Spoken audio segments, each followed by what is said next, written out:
안녕하세요. 런던에서 I Love Stage를 운영하고 있는 김준영입니다. 음. 들어가기 전에 네. 그 영국의 영상화에 대한 얘기가 그 뿌리를 이제 설명을 하면 한 가지로 귀결이 돼요.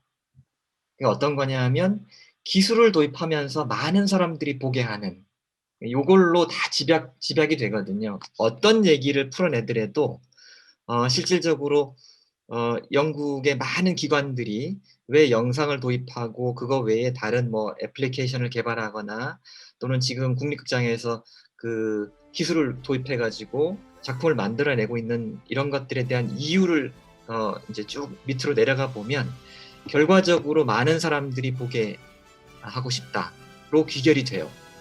근데 인제 이것은 그 저희가 기술을 보면 우리가 이제 공연을 볼때 그 주로 쓰는 감각 기관이 두 개가 있잖아요. 인제 시각과 청각을 위주로 쓰지 않습니까? 그런데 실질적으로 시간이 지나다 보니까 이 시각과 청각만으로도 작품을 '많은 관객에게 보여줄 수 없다.'라고 그 인정할 수밖에 없는 시기가 온 거예요. 그 시기가 이제 디지털 기술이 발전하면서 이제 저희가 만나게 되는 거였고, 두 번째는 물리적으로 그 이제 신체에 장애가 있거나 그러면 역시 기술의 도움을 받아서 공연을 봐야 되는 거예요. 그러니까 이게 그런 의미에서 인제 국비를 사용하는 국립극장이 아마도 최전선으로 나가서 어 이런 것들을 영상으로 찍어서 인제 뭐 국내외뿐 아니고 인제 뭐 그 지금은 가정집까지도 다 송출하고 있을 정도로 많은 사람이 볼 수 있게 만들어 냈고, 또 시각장애가 있거나 뭐 청각장애가 있는 분들을 위해서 별도의 뭐 무슨 자막 안경이라든지 뭐 이런 기술을 도입해 가지고 여전히 또 그 확장을 하고 있는 거거든요, 관객을 계속 그 확장하는 방식으로. 그래서 요 개념을 먼저 설명이 좀 되면 그다음부터는 인제 편하게 예를 들어가면서 이런 작품이 나오는데 여전히 많은 관객들을 보게 하기 위한 목적으로 개발되고 있고, 실질적으로 인제 그런 동력들이 대부분 다 거기로 다 귀결이 되니까 요 주제를 하나 가지고 있으면 이제 이해하기가 편하다는 거죠. 실질적으로 공연을 보고자 할 때 가장 큰 장벽이 사실은 비용이 좀 들어 있잖아요. 그 가격이 비싼 거가 가장 큰 공연의 장애라고 전 세계가 아마 그 인식하고 있을 텐데, 이런 부분도 기술의 도입으로 가격을 낮출 수 있는 부분도 인제 충분히 발생하고 있고, 그래서 저희가 그 국립극장의 그 움직임을 출발점으로 잡고 영국 전체의 그 영상화라든지 디지털화는 기본적으로 많은 사람들이 보게 하면서 장벽을 없애는 방향. 이것 때문에 실질적으로 영국의 많은 관객들도 이 부정적인 측면을 좀 빨리 벗어내지 않았나 싶어요. 실제로 이제 영국 공연계의 동력은 어디에 있냐면 프리랜서들한테 있습니다. 그 프리랜서 작가, 배우, 그다음에 스태프들 뭐 이런 사람들, 연출도 마찬가지고요. 이런 프리랜서들이 지금 한 75% 정도가 떠난다라고 얘기하고 있어요. 그러면 지금 그 프리랜서들을 잡지 못하면 아마도 영국 공연계는 지금 누리고 있는 그런 호황을 앞으로는 가져갈 수 없지 않겠느냐라는 위기의식이 있어요, 공연계 전체가. 그래서 지금 지난 10 개월 동안 지금 이제 11 개월째 들어오고 있는데 3차 락다운이거든요. 어 그러면서 작품이 올라갔다 내려갔다 올라갔다 내려갔다를 3 번이나 지금 반복하고 있는 상태인데 상황이 좋아질 기미는 전혀 보이진 않아요. 그래서 뭐 국내 공연계만큼이나 어려운데 실질적으로 그 프리랜서들은 점점 떠나고 있고, 이 위기를 돌파하는 방법은 아직까지는 없거든요. 그런데 업계에서는 이제 목소리를 좀 모으는 게 정부를 상대로 이 프리랜서들에게 지원이 돌아갈 수 있게 해 달라라는 걸, 기존 공연계에서 혜택받고 있는 사람들이 목소리를 좀 높이자라는 움직임이 좀 있긴 해요. 그래서 그런 움직임으로 이 지금의 시기를 좀 타개해야 되고, 왜냐하면 지금은 움츠릴 수밖에 없는 시기잖아요. 그런데 이 시기에 아무것도 안 하고 있으면 공연계가 인제 정말 엉망이 될 거니까 프리랜서들을 떠나지 못하게 만드는 그런 장치를 만들어 달라라는 요구가 있고, 두 번째는 원로들, 이 원로들이 목소리를 내지 않고 있으면 안 되는 거거든요. 왜냐하면 그 우리 공연계에 뭐 세계적으로 유명한 분들이 많이, 런던 출신들이 많이 있지 않습니까? 예, 이런 분들이 정부를 상대로 충분히 로비가 가능한데, 이 사람들이 역할을 좀 해 달라라는 움직임이 있고, 그다음 마지막으로 인제 언급이 안 됐던 부분은, 그럼 이제 기존 극장들이 그러면 그냥 손을 놓고 있느냐? 그건 아니죠. 왜 그러냐면 이미 지난 10년 동안 엄청난 수익을 맛봤잖아요, 영상화로. 그래서 기존 극장들은 여전히 인제 그 뭐 인건비도 내야 되고, 뭐 여러 가지 그 운영비라는 건 기본적으로 공연을 하지 않더라도 단체들은 늘 그 이제 지불되는 비용들이 있잖아요. 그런 것들을 이제 영상화를 하지 않았던 단체들이 이제 다시 한번 이쪽으로 들어와서 새로운 서비스를 자꾸자꾸 개발해 내고 있어요. 그래서 가장 최근에 있었던 거는 이제 NT at Home. 그래서 영화관도 문을 닫고 있으니 NT 라이브 자체가 이제 공연이 되지 못하고 있지 않습니까? 그래서 차라리 집으로 우리가 아예 보내자. 그래서 NT at Home이라는 것들을 마련했고, 국립극장은.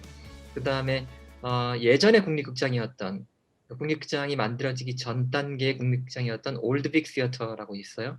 이쪽은 이제 그 올드 빅 인 시네마라는, 올드 빅 인 카메라라는 브랜드를 만들어 가지고 이제 이쪽은 203년 된 극장입니다.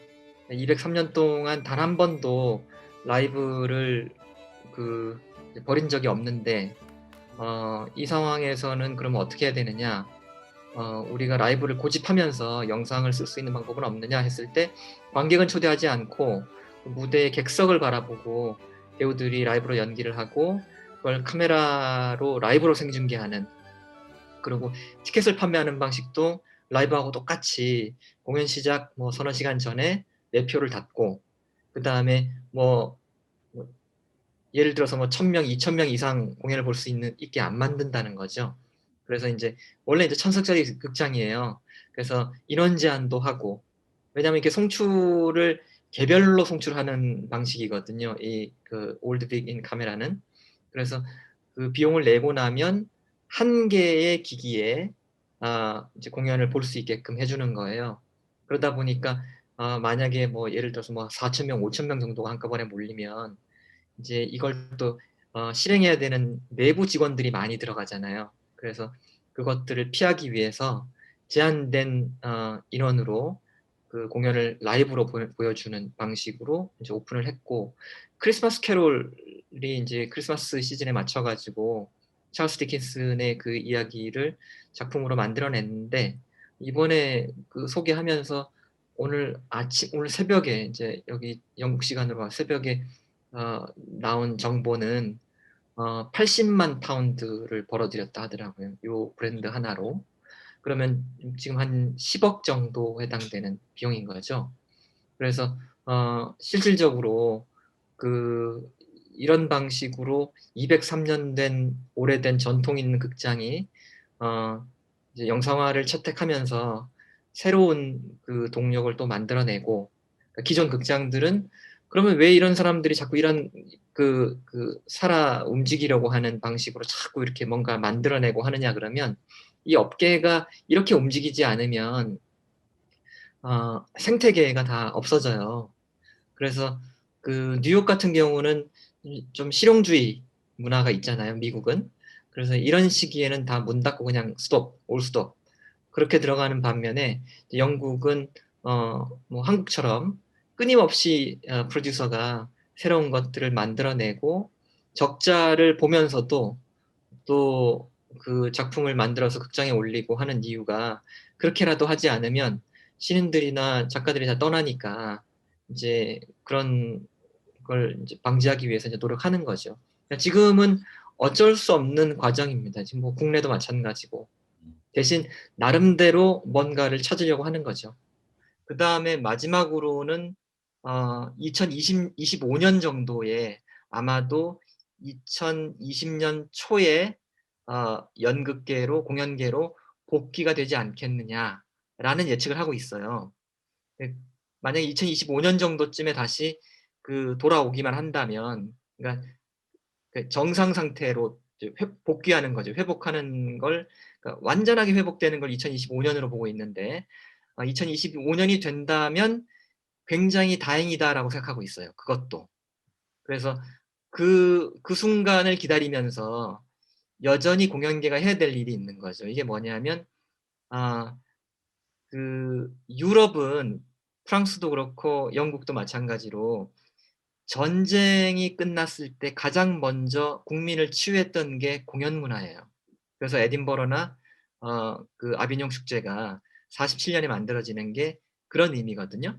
그래서 지금 이제 우리 공연계가 똘똘 뭉쳐 가지고 생각하고 있는 게 하나 있습니다. 이게 뭐냐면, 지금 코로나가 한 번도 경험해 보지 못했던 코로나인데 이걸 치유할 수 있는 건 어느 장르도 아니다. 그러니까 어느 산업계도 이걸 치유할 수 없다. 이거는 우리 공연계만 할 수 있다라는 거죠. 처음에는 이제 영상화라는 것이 축제 같은 이제 교류를 할 수 있거나 작품을 사고 팔 수 있는 시장의 기능을 가지고 있었던 큰 마켓, 주로 축제겠죠.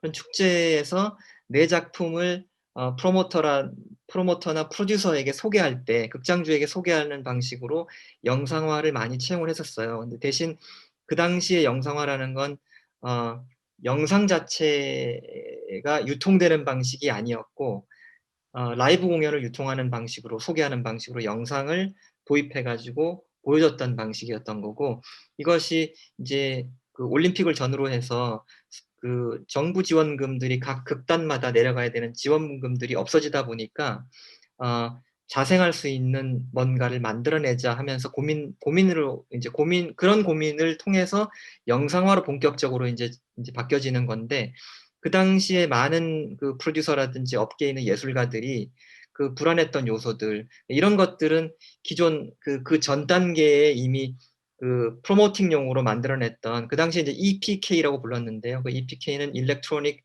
프레스 키트라는 말의 약자예요. 네.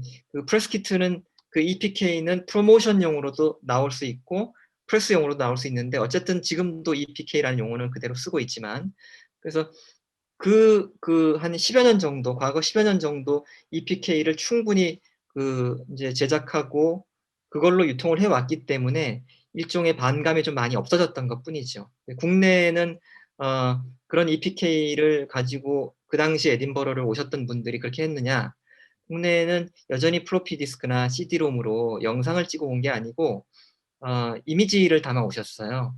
그래서 그렇게 나눠 주셨고, 아니면 이제 포스터나 팜플렛을 아예 찍어서 오셔서 그걸로 인제 프로모팅을 했죠. 그 당시에 프레스도 마찬가지고. 이미 인제 서구는 그것보다는 좀 더 빠르게, 그러니까 지금 우리 한국에 논의되는 것보다는 한 10여 년 정도 빨라진 거죠. 그래서 어 그런 방식으로 흘러나온 게 우리보다 10여 년 빨랐다는 이유로 쪼끔 더 편안하게 받아들이는 것이고, 이쪽은 이제 한국은 이제 막 코로나를 통해 가지고 부랴부랴 도입을 해야 되는 입장이기 때문에 이쪽 영국에서 겪었던 그런 충돌들이 지금 한국에서 계속 보이고 있는 것 같아요. 당장 올해부터 우리 문체부나 예술경영지원센터를 통해서 영상화가 적극적으로 더 지원이 될 거라고 제가 알고 있는데, 인제 그거와 병행해서, 그런 작업과 병행해서 어떤 작업이 필요하냐 하면 인식 조사를 좀 해야 될 것 같아요. 대한민국의 관객들이 이런 영상화가 된 작품을 보고 또 극장에 가서 보고 싶어 할 거냐. 그래서 뭐 질문이라면 이런 거겠죠. "영상을 보고 난 다음에 라이브 공연이 있다면 그것도 보러 가시겠느냐?" 뭐 이런 정도의 설문조사들이 구체적으로 장르별로, 그다음에 또 예술가들도 포함하는, 그러니까 영국 같은 경우에 전수조사는 극장과 예술가, 관객과 이렇게 3 박자로 다 조사가 돼요. 그리고 국가기관이 가지고 있는 공연장, 그다음에 민간 공연장까지 다 포함하거든요. 그래서 종류로 따지면 1,000여 개 이상 극장이 조사가 들어가고, 그다음에 연간 뭐 몇 회 이상 관람했던 관객들 대상으로 관객 조사를 해요. 그래서 이거는 국가가 할 수 있는 거잖아요. 이 민간 단체가 어떻게 뭐 하겠습니까? 그래서 대한민국 공연을 좋아하는 관객들, 왜 우리는 굉장히 극소수죠. 왜냐면 오셨던 분들만 오시니까. 그래서 그것도 또 지역마다 다르고, 지금 뭐 서울, 부산, 대구 정도를 제외하면 지역 극장의 관객의 수는 정말 뭐 몇천 명 정도 연간 수준일 거라고 보거든요. 근데 뭐 지역마다 또 다를 거고, 그 태도도 공연을 대하는 관객의 태도도 달라질 수 있으니까, 그것이 국가의 예산으로 관객의 심리 조사라든지, 그다음에 지금 대표님이 말씀하셨던 그런 불안한 심리들 있잖아요. 이것이 정말 관객들한테도 그렇게 다가갈 수 있는지. 우리는 한 번으로 끝내고 싶은데, 왜냐하면 우리를 대체하면 어떡하지? 영상으로 만들어 놓고 또 불법으로 복제돼 가지고 막 돌아다니면 어떡하지? 뭐 이런 게 많잖아요. 그러니까 이런 거가 이미 영국은 그 2016년부터 이제 조사가 들어가서 결과가 나왔으니까요. 이제 2016년부터 거짓말이 아니라 넘쳐납니다, 이제는. 그렇지 않다라는 내용의 증거 자료들이 너무 많은 거예요, 통계로. 그러니까 지금은 인제 그런 논의가 없는 거죠. 근데 이제 "한국도 그럴까요?"라고 얘기하면, 그건 우리 국민들이, 공연을 대하는 국민들이 또는 예술가들이 어떻게 심리적으로 걱정하고 있고, 그것이 또 1년, 2년 지난 다음에 정말 매표와 어떤 관련이 구체적으로 있는지를 밝혀내지 않는 이상 "영국처럼 가겠습니다."라고 얘기 드릴 수는 없는 거죠.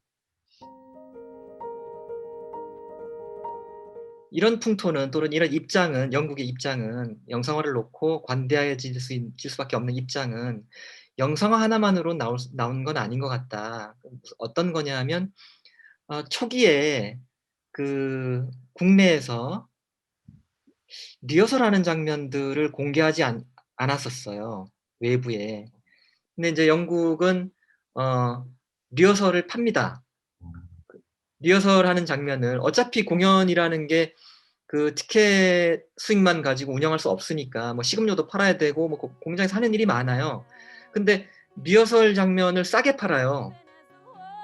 예를 들어서 뭐 한 달을 리허설하면 뭐 어떤 식으로 파냐면요. 첫 번째는 그 연간 멤버십을 일단 팔아요, 그 극단에.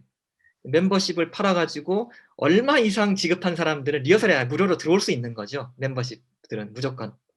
그렇게 인제 그건 국립극장도 하고 있는 거고요, 멤버십으로. 웬만한 극장들은 다 그런 시스템을 가지고 있어요. 그러니까 등급을 뭐 무슨 뭐 A 등급부터 뭐 D 등급까지 만들었다. A 등급이 가장 비싼 거다 그러면 이 사람들은 공연 보기 전에 리허설을 오시고 배우들하고 식사도 할 수 있고 뭐 이런 거예요. 그리고 인제 뭐 한 D 등급 정도 된다 그러면 한두 번 정도 초대하는 거죠, 리허설 때. 근데 왜 그렇게 이런 걸 하는 거냐? 그러면 자신 있는 겁니다. 니네들 리허설 봐도 본 공연 궁금해서 보러 올 거야 라는 자신이 있는 거예요, 이 사람들은. 근데 이런 자신감들은 하루아침에 생기는 건 아니거든요. 통계로, 과학적 통계가 있어야지 이게 믿는 거예요. 그리고 또 하나는 그 런던 국립극장이 이제 어 수백만 파운드를 수천만 파운드를 들여 가지고 4년 전에 인제 개조를 하기 시작했거든요. 어 그러면서 가장 크게 변한 게 있어요. 그게 뭐냐면, 무 그 런던 국립극장은 전 세계 유례가 없는 어 무대 공작소를 극장 내에 가지고 있어요. 근데 그 무대 공작소라는 건 규모가 엄청납니다. 왜냐하면 정직원이 1,000 명이에요, 국립극장이. 그리고 1 년에 1,600 억을 쓰는 그 극장이거든요. 근데 정직원 1,000명 가운데 무대를 풀로 만들어낼 수 있고, 그것도 외부에서 무대를 가져오는 것도 아니고 극장 뒤편에서 무대를 아예 대극장용, 1,600 석짜리 대극장용 무대를 만들어 가지고 자동으로 기계로 밀고 들어와 가지고 올리비에 시어터에 집어넣을 수 있어요. 예. 그렇게 돼 있어 가지고 이 사람들은 자기네들을 뭐라 부르냐 하면, 어 적어도 런던에서 1 년간 4,000 명을 고용하거든요, 예술가들을. 프리랜서부터 시작해 가지고 배우들까지. 그 4,000 명을 고용하니까 가장 큰 공장이라고 불러요. 그래서 그 largest creative factory in London이라고 불러요, 이 사람들 자기네들이. 어 그 수십 년 만에 극장을 개조해 가지고 백스테이지를 공개를 하는데요. 밖에서 지나가면 그러니까 외부 거리에서 밖에서 지나가면 통유리가 보여 가지고 속이 보입니다. 그러니까 안에서 어떤 걸 만들고 있는지가 통으로 보이는 거예요. 통유리로 그냥. 햇빛 다 들어오고 차양막도 친 것도 아니고 아무것도 아니고 통유리로 만들어 놨어요. 그리고 그동안 있었던 백스테이지 투어가 그 이제 뭐 학계에서 뭐 오거나 또는 뭐 학생들이 올 때 이제 어레인지 해 가지고 볼 수 있었는데 이거를 쪼끔 더 극적으로 만들어 가지고 구름다리를 만들어 놓은 거예요. 그래서 무대 공작소 그다음에 그 옆에 뭐 분장, 조명, 장치, 소도구 만드는 것들을 전부 다 구름다리 위로 올라가면서 다 볼 수 있게 만들어 놓은 거예요. 이거는 어느 정도 자신감이 있는 거냐면 다음 공연에 우리가 들어갈 무대가 이런 거고 소품이 이거고 의상이 이건데 미리 와서 보고 싶으면 봐. 예요. 우리가 제가 경험했던 한국의 극장주들이나 제작사 대표님들이 대표님들 생각해 보면 '아 이렇게 열어줄 수 있을까?'라는 생각이 들거든요. 근데 이건 왜 그런 거냐면 이미 그런 것들을 공개했을 때 이것이 극장에 오지 않는 방식으로 역할을 하는 게 아니라 궁금해서 극장으로 오는 걸로 또 역할을 하고 있는 거예요. 그러니까 이런 것들이 수년간 데이터가 쌓이고 조사가 되고 하다 보니까 이게 열어지는 거거든요. 그래서 실질적으로 리허설 공연도 등급을 나눠 가지고 회원제로 주기도 하지만 뭐 한 40% 50% 할인된 가격으로 미리 공연을 봐요. 장치 대충 그냥 만들어 놓고 동선 그려 놓고 연습실에서 공연하는 것들을 보게 하고 그런 문화가 하나 있고요. 영상화가 돼 있는 그 작품의 관객층들이 우리가 생각하는 기존의 우리 극장에 찾아오는 관객들이 아닙니다. 예 오히려 관객 조사를 해 보면 인제 영국 현지에서 관객 조사가 나온 결과를 보면 아 이쪽은 태어나서 단 한 번도 극장에 안 가본 애들인 거였어요. 그리고 그 층이 다가 아니고 그 층이 많았다는 거죠. 그러면 이 사람들은 어차피 가만히 둬 가지고 제가 극장에서 공연 올리면 그 영상 안 찍고 영상화 안 하고 제가 고집을 피워 가지고 그냥 공연 올리면 어차피 안 볼 사람들이었던 거예요. 그러니까 이 사람들은 열애되는 관객이었던 거죠. 모일 수 없는 관객인데. 근데 영상화를 통해 가지고 이 관객들을 신규 관객으로 끌어오는 역할을 했던 거거든요. 그래서 요런 컨디션이 하나 있었던 거죠. 관객의 층이 다르다는 거예요. 물론 공연을 보시고 극장까지 오시는 관객들도 따로 있었고 그러나 많은 경우에 태어나서 단 한 번도 영화관도 안 가본 애들인 거예요. 네 그런 관객층이었던 거고 또 제일 마지막으로 인제 이 조사를 통해 가지고 결과가 나온 건 뭐냐면 영상화라고 이제 '영상화된 작품이 날 대체할 수 있을까?' 절대 대체품도 아니고요. 그리고 경쟁 상대도 아닌 거예요. 그러니까 내가 나하고 경쟁할 수는 없잖아요. 그러니까 내가 영상으로 만들어 놓고 오히려 이거 보고 나면 라이브 공연을 오지 않은 이렇게 되면 이건 이제 예술가들이 스스로 뭐라고 얘기하냐면 "내 작품이 이 영상화 때문에 실제 티켓이 안 팔리니까 내 경쟁 상대가 되는 건데 이건 조사를 해 보니까 경쟁 상대도 아니고 대체도 아니고 관객도 다르고 자신감이 있는 거예요 이제. 그래서 보여줄 것 다 보여주는 거예요. 영상화 찍어서도 보여주고 DVD도 팔고 뭐 극장에서도 보여주고 백스테이지도 보여주고 리허설까지도 티켓 팔고 다 하는 거죠. 그러니까 이런 건 어 국내에서 단시일 내에 이런 그 마인드가 들어가진 않을 거예요. 이게 시간이 지나면서 하나씩 하나씩 통계를 통해 가지고 예술가들이 마음을 풀고 '아.' 하고 자기네들이 느껴야 되는 거죠. 작품 팔아 보니까 작품 매표 뚜껑 열어 보니까 '영향이 없더라.'라는 것들이 체험을 한번 해 보셔야 돼요. 한국은 제 생각에는 조금 더 시간이 걸리지 않을까. 그러니까 이런 과정이 국가적인 차원에서 지원이 되고 데이터를 만들어내고 그것을 뭐 예술경영지원센터에서 적극적으로 우리 예술가들한테 알려드리고 공개하고 그리고 무슨 포럼을 만들어 가지고 또 나누고 뭐 이런 과정들이 수없이 반복돼야지 그렇지 않으면 영국이 경험했던 뭐 10여 년 전에 그걸 지금 한국이 겪고 있는 거거든요. 그러니까 얼마든지 뭐 인식 변화는 있을 수 있는데 대신 그런 결과를 토대로 예술가들이 체험하고 그걸 떨쳐버리지 않는 이상 이제 지금은 굉장히 데이터에 의존하는 게 아니고 심리적인 불안감밖에 없잖아요. 그러니까 예술경영지원센터도 또는 뭐 정부에서도 "이거 하셔야 됩니다."라고 하는데 근거가 없는 거죠, 아직까지 국내는. 인제 그게 아마 나오지 않을까 싶어요, 앞으로. 국립극장하고 뭐 글로브에서도 마찬가지고, 글로브 극장도. 그다음에 어 얼마 전에 오픈했다는 올드빅 인 시네마도 그렇고, 올드빅 인 카메라도 그렇고, 이런 기술을 도입하고 영상화로 만들면서 가격이 터무니없이 낮아요. 제가 국내에 영상과 관련되는 화상 미팅을 하면 어 국내 사례들이 일부 나타나고 있는데 가격이 너무 높은 거예요. 극장 가서 보는 거하고, 라이브 공연도 아니고 영상화로 찍힌 작품을 보는 거하고, 이게 너무 비싸고, 또 하나의 논쟁거리는 얼마를 받아야 되느냐. 아직까지 그걸 잘 모르시고 계신데, 인제 여기서 논의되고 이미 처리가 된 부분은, 어 이미 어떤 플랫폼에 들어가서 보시면 알겠지만, 그냥 뭐 만 원 정도에 그냥 뭐 공연 다 보시고, 뭐 한 2-3만 원 내면 한 달 정액제로 웬만한 작품 다 볼 수 있거든요. 그런데 우리는 정액제도 아닌 게 하나 보는데 몇만 원씩 하는 거예요.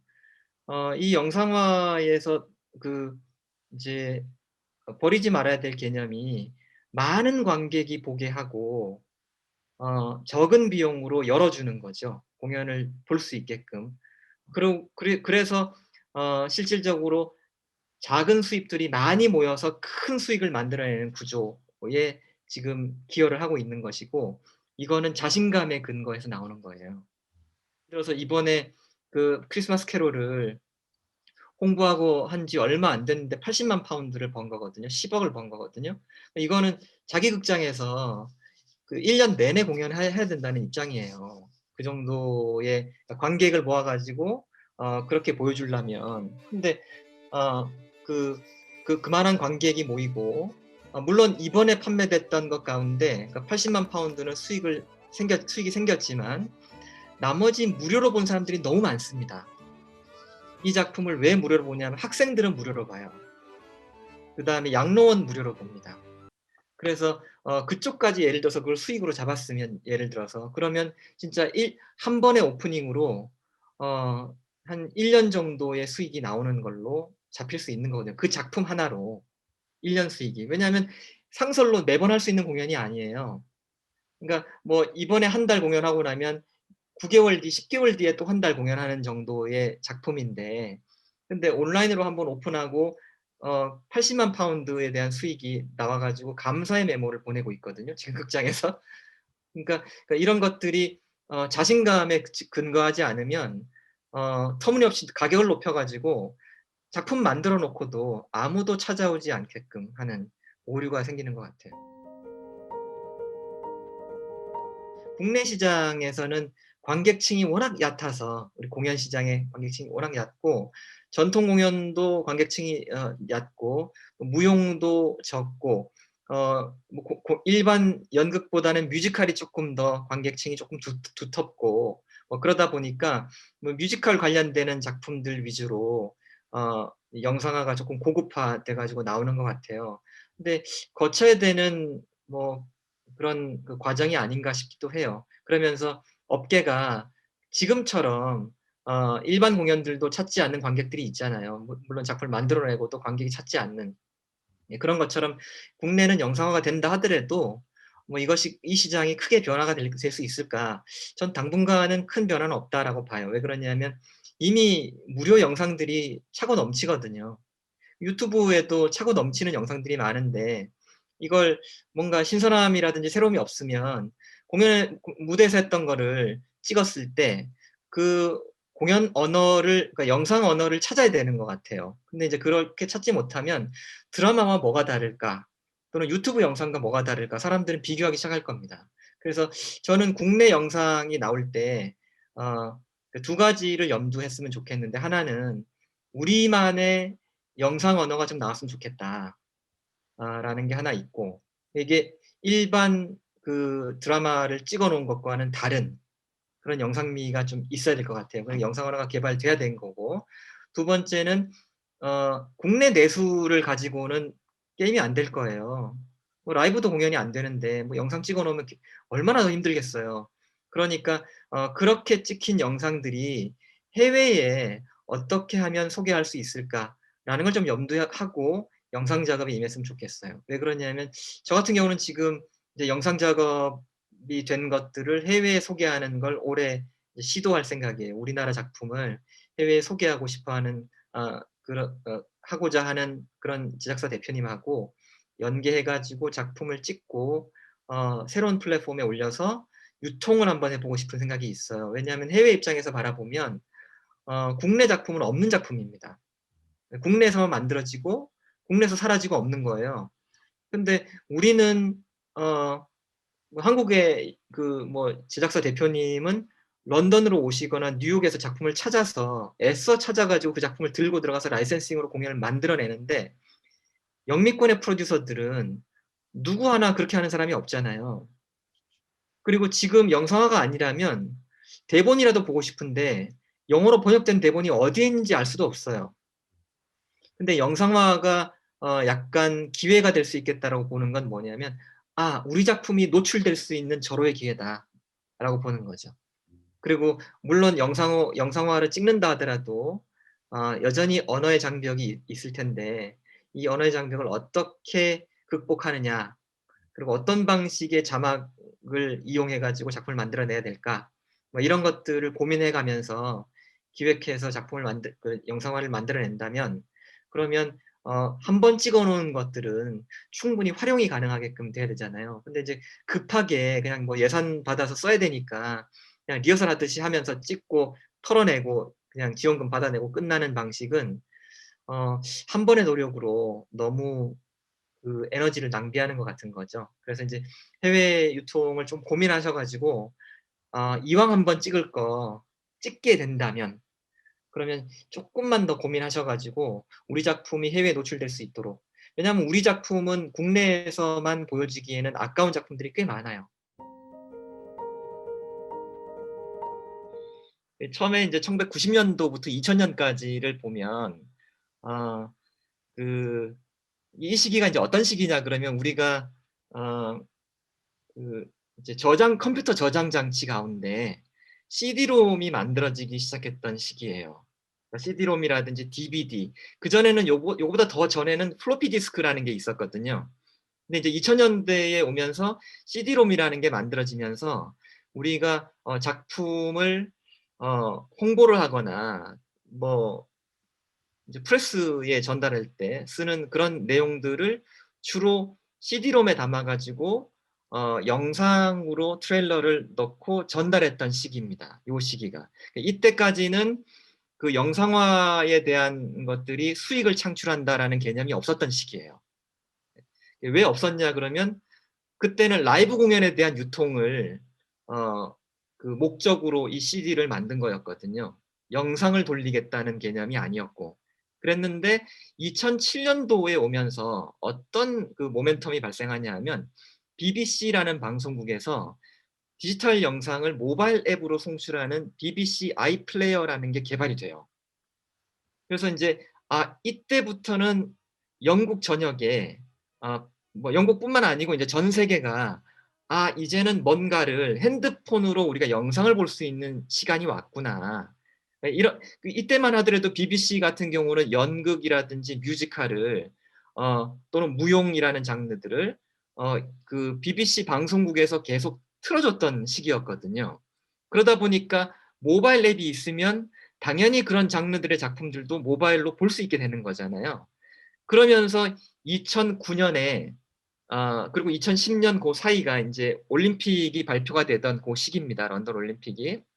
그래서 요 시기에 디지털 시어터와 NT 라이브가 동시에 나오게 되는데 이 팀들이 누구의 도움을 받아서 이런 아이디어를 내고 만들어지게 되는 거냐면 BBC 아이플레이어의 그 개발팀들이 나오면서 영상화에 대한 움직임들이 많이 있게 되는 거예요, 이 공연계에서. 그래서 디지털 시어터의 창립주도 BBC 아이플레이어의 개발자가 들어가 있는 거고요.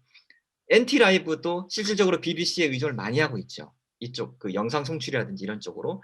그래서 요 시기에 인제 올림픽, 아까 제가 말씀드렸던 올림픽이 런던에서 만들어지는 시기, 준비되는 시기에 문화 예산이 없어지면서 독자적으로 이제 수익 창출이 필요하겠다라고 해서 그 NT 라이브 같은 경우는 완벽하게 그 디지털화를 시킵니다. 그래서 2009년부터 그 5편의 작품이 이제 처음으로 파일럿 프로그램이 런칭이 되고, 이러는 와중에 2년 만에 그 NT 라이브는 100억 정도의 수익을 올려요.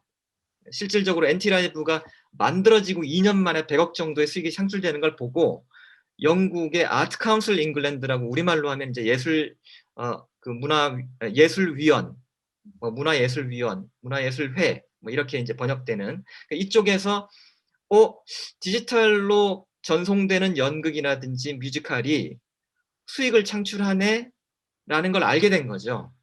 그래서 이때부터 그 역시 또 BBC 아이플레이를 만들었던 그 개발진들과 함께 그 예술위원회의 자금으로 더 스페이스라는 재단을 만들게 돼요. 이 더 스페이스라는 그 재단이 만들어지게 되는 이유는 그 영국의 작품들이 NT 라이브를 통해서 또는 디지털 시어터를 통해서 수익이 창출되고 있음을 확실하게 목격을 하는 거죠. 그래서 영국의 공연을 더 많은 관객들이 보게 하자라는 게 하나가 있고, 또 하나는 이것으로 인해서 그 수익을 창출하게 만들어내자. 그러니까 기관들이나 작가들로 하여금 별도의 수익을 만들 수 있는 창구를 쓰자. 그리고 세 번째는 이제 국가 경쟁력인 거죠. 이 공연의 국가 경쟁력을 키우기 위해서 제도적으로 지원해 주자라는 거예요. 그래서 더 스페이스가 만들어지고, 그 이후부터는 실질적으로 이제 2012년에 더 스페이스의 지원을 받아가지고 민간 단체에서도, 국립이 아닌 민간 단체에서도 그 이제 지원을 받아서 작품을 만들어내고, 그래서 나온 작품들이 카렌이라든지 뭐 더 인카운터라든지 작품들이 2015년을 기준으로 막 실험돼서 나오고 있는 거거든요. 근데 이렇다 하더라도 이것이 모두가 다 수익을 창출하느냐? 그렇지는 않아요. 한쪽에서는 그 수익을 창출하는 방식으로 고민해서 나오는 작품들이 있고, 또 한쪽에서는 그것을 기대하면서 실험해 오지만 결과적으로 도태되는 작품도 있기 마련인 거죠. 어쨌든 지금의 영상화 또는 디지털화의 그 개념은 그 1990년대부터 이렇게 흘러나오는 그 과정에서 많은 경우 수익을 창출하고 있는 게 지금 보이고 있거든요. 그래서 2012년에 만들어졌던 더 스페이스는 4년이 지난 2016년에 그 처음으로 관객 조사를 시작합니다. 이 관객 조사는 왜 시작하게 됐냐면, 지금 우리나라의 우리 공연하는 단체들이 영상화가 지금 코로나 때문에 이제 막 논의가 되는 과정에서 불만들이 좀 많잖아요. 그런 불만들이 실질적으로 지원을 제대로 해주지 않은 거에 대한 불만일 수도 있지만, 또 한편으로는 불안에 따른 불만이 있을 수도 있어요. 이런 제도로 자꾸 이렇게 우리나라가 우리나라 지원이, 문화예산 지원금들이 주로 영상화에 이렇게 쏠리는 게 올바른 방식으로 지원하는 거냐. 라이브 공연이라는 게 그 라이브 무대에서 이루어져야지, 이것이 녹화가 돼가지고 보여주는 것들이 정상적으로 그 예술이 발전하는 단계가 아니다. 또 예술가들 자체는 그냥 불안한 건 어떤 거냐면, 우리 작품을 그러니까 영상으로 보고 난 다음에 실질적으로 극장에 오지 않으면 어떡하느냐. 그 다음에 우리가 뭐 부산이든 서울이든 공연을 끝나고 나면 지방 투어링도 해야 되고 해외도 나가야 되는데, 근데 우리 공연을 영상으로 만들어 놓은 걸 보고 나면 투어링 하는데 극장 잡기가 쉽지 않겠다라는 불안감들이 있는 거죠. 이미 2012년부터 더 스페이스는 그런 예술가들에 대한 고민들을 접수해 오기 시작했던 거예요. 그래서 그렇다면은 그 불안감들이 진짜인지 지난 4년 동안 흘러왔던 과정을 한번 조사해 보자 해서 전수조사를 하게 돼요. 그래서 2016년에 처음으로 발표하게 되는데, 2016년에 나왔던 그 내용이거든요. 여기 이제 그 조사 내용 제목을 보면 극장에서 디지털 콘텐츠 개발이 관객이나 제작, 유통에 미치는 영향력 그 조사입니다. 여기 보면은 첫 번째 줄이 굉장히 중요한데요. 라이브 공연 그 관객에 미치는 영향이 거의 없다라고 나오는 거예요. 이것이 이제 4년 동안 그 우리 예술가들이, 영국에 있는 예술가들이 가지고 있었던 불안을 해소해 주는 계기가 돼요. 그리고 더 중요한 것은 여기 이제 5번째 그 내용을 보시면 또 예술가들이 가장 중요하게 생각했던 부분이 뭐였냐면 우리는 그래도 현장성을 그 가장 중요하게 생각하는 그런 장르인데 이것이 녹화가 돼 가지고 보여주는 게 무슨 의미가 있느냐라고 했는데 관객들 같은 경우에는 현장성 전혀 관심이 없다는 거죠. 이걸 알게 된 거예요, 예술가들이. 우리 예술가들도 아마도 국내에서 이런 조사를 하게 되면 뭐 어떤 반응이 나올지는 잘 모르겠지만 일단 당시에 2016년 당시에 영국 예술가들은 굉장히 놀랬다고 해요. 굉장히 중요하게 생각하는 현장성이라는 거에 대해서 관심 없고 오히려 경제성하고 편의성에 더 큰 동기부여를 하고 있었다는 거예요, 관객들 자체는. 그래서 그렇다면은 이제는 영상화해도 되겠다라는 거죠. 그래서 이제 예술가들을 많이 계몽하는 데 이런 자료들이 많이 활용이 됐었고 그다음부터는 이제 라이브 투 디지털이라는 용어를 통해 가지고 실질적으로 더 스페이스는 굉장히 적극적으로 이제 예술가들을 가르치기 시작해요. 근데 이제 뭐 여러 가지 기능 가운데 이제 그 아카이빙 기능도 있고 그다음에 지원하는 기능도 있고 그다음에 교육하는 기능도 있거든요. 그 더 스페이스는 이제 교육에 많이 시간을 쏟게 되는 거죠. 예산과 기간 시간을. 그래서 지금의 영국의 영상화 시도는 이제는 수익을 창출하고 경쟁력을 가지고 국가 경쟁력을 가지고 해외의 작품을 이제 팔게 되면서 점점 더 많은 수익을 창출하게 되는 뭐 그런 방식으로 이제 기획이 되고 만들어지는 단계입니다. 예. 요게 인제 그 지금 시장에 디지털 세대에 나와 있는 관객층들을 삼각형으로 만들어 놓은 건데요. 맨 위쪽에 있는 그 회색 삼각형이 밝은 회색 삼각형이 쉽게 얘기하면 지금 제 작품을 보러 극장에 오고 있는 관객층이다라고 생각하시면 됩니다. 그러니까 인제 국내에서 예를 들어서 예술가들이 "난 라이브 공연만 하고 영상화는 하기 싫어."라고 얘기하면 이 맨 위에 있는 기존의 극장에 오고 있는 요 관객층만을 대상으로 공연하겠다라는 거예요. 그리고 아래로 내려오면 컨텐츠를 만든 기관과 제작진을 좋아하는 층이 있어요. 그러니까 작품을 좋아하는 게 아니고 단체를 좋아하는 거예요. 예를 들어서 저는 국립극장이 거기서 만들어내면 난 좋아. 왜냐하면 난 걔네들을 믿어. 이런 거거든요. 그 밑에 또 내려가면 컨텐츠만 좋아하는 애들이 있어요. 누가 만들든지 간에 작품을 딱 보니까 '난 요건 너무 좋다. 누가 만드는 건 관계없고.' 그리고 제일 마지막에 4 번에 내려가면 그 위에 있던 사람들이 "요거 한번 볼래?" 하고 던져 준 거예요, 온라인으로. 그래서 제가 들어가서 괜찮네." 좋아요를 눌러 줄 수도 있고 아니면 안 눌러 줄 수도 있고 어쨌든 이 맨 위에 극장으로 오지 않는 삼각형들이 밑으로 내려가면서 더 큰 거죠. 그렇다면은 국내에서 제가 인제 이걸 마지막으로 드리고 싶은 말씀은 영상화를 고집하는 예술가들이 있고 또는 그걸 반대하는 예술가들이 있는데 어 뭐 영국식 시각이 인제 뭐 한국에 다 그대로 적용된다라고 생각하지 않지만 그래도 잠재적인 관객들을 어 지금은 좀 껴안고 한번 '이 방향으로 찾아가 보는 것도 어떨까.' 그렇지 않으면 정말 '맨 위에 있는 삼각형만 가지고 평생 작품을 만들 것인가.'라고 더 스페이스는 질문을 던져 주는 것 같아요, 이 조사를 통해서. 그래서 이제 마지막으로 정리하면 "영상 콘텐츠가 그렇게 위협적이지 않다.